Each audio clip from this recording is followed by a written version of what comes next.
Handa na si Pus na salubungin sila. Narating nga nila ang kaharian ng Higante. Handa na si Pus na salubungin sila. Napahanga ang hari at ang kanyang pamilya sa ganda ng palasyo. Wow! Sila.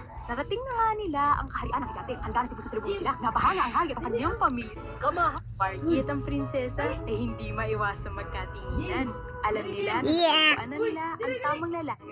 Wow! Isang Mama hot. ng palasyo. Mega hot. Napastan to ni Marky. Kamahalan! Maligayang pagdating sa aking palasyo. Ikaw nga siguro yung pusan tatakot. Ang lakas, lahat sa'yo ay natatakot. Nagustuhan ng Na may nakakamanghang lakas, lahat sa'yo ay natatakot.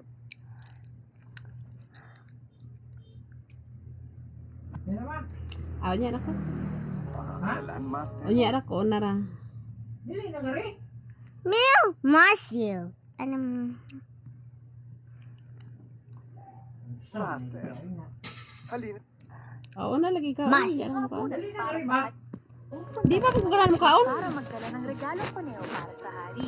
Mabilis kumalat ang balita tungkol kay Bus, ang mahiwagang pusa na naghahanap ng hapunan para sa kanyang amo at nagbibigay ng mga regalo sa hari. Sa kabilang dako, isang higante ang nakatira rin sa isang palasyo. Isang higanteng wala nang mas lalaki pa. Walang kahit sinong lumalakad sa kanya para sa kanyang amo at nagbibigay ng mga regalo sa hari. Sa kabilang dako, isang Sir higante Gani. ang nakatira rin sa isang palasyo. Siscody. Ano sa... Balita tungkol kay Bus, ang mahiwagang pusa na naghahanap ng hapunan para sa kanyang amo at nagbibigay ng mga regalo sa hari. Sa kabilang dako, isang higante Dali ang naman. nakatira rin sa isang palasyo. Oh, Hindi diyan na pala ako nagawa Higante ganina. Ah, ikaw sa na. kanyang bunso. Ha? Una ra. God. Dali na lagi. Scody. Bago ang Lagi lahat. ko kay. Sa isang sapatero. Dali na rin Nagulat ang wala nang sapatero sabaw ko anta.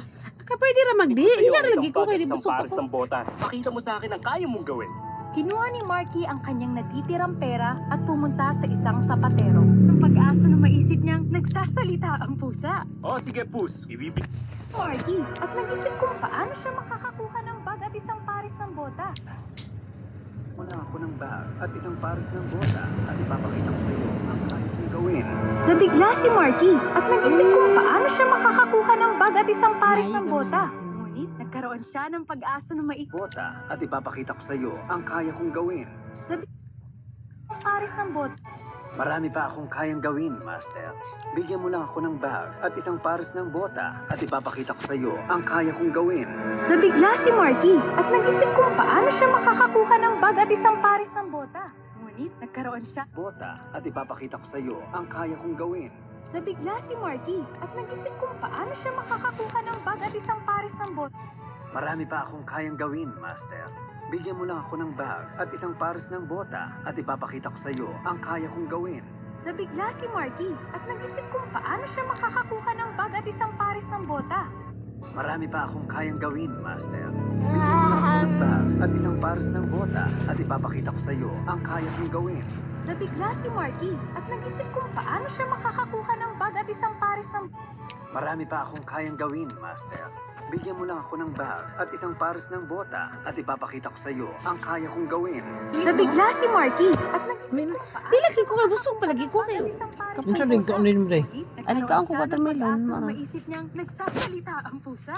O sige, Pus. Ibibigay ko sa iyo ang isang bag at isang pares ng bota. Pakita mo sa akin ang kaya mong gawin. Masama Tirang pera at pumunta sa isang sapatero. Nagulat ang sapatero sa kakaibang hiling ni Marky. Bota para sa iyo. Pakita mo sa akin ang kaya mong gawin. Kinuha ni Marky ang kanyang nagtitirang pera at pumunta sa isang sapatero. Nagulat ang sapatero sa kakaibang hiling ni Marky. Bota para sa iyong pusa. Pakita mo sa akin ang kaya mong gawin. Kinuha ni Marky ang kanyang natitirang pera at pumunta sa isang sapatero. Nagulat ang sapatero sa kakaibang hiling ni Marky.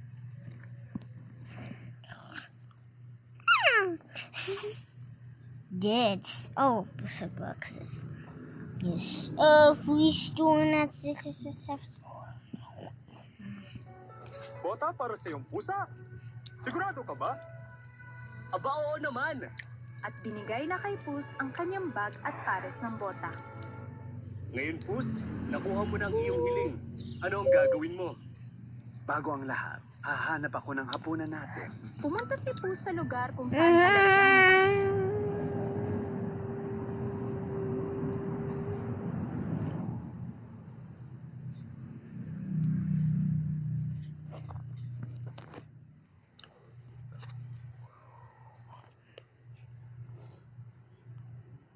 Welcome! Harry Smarches!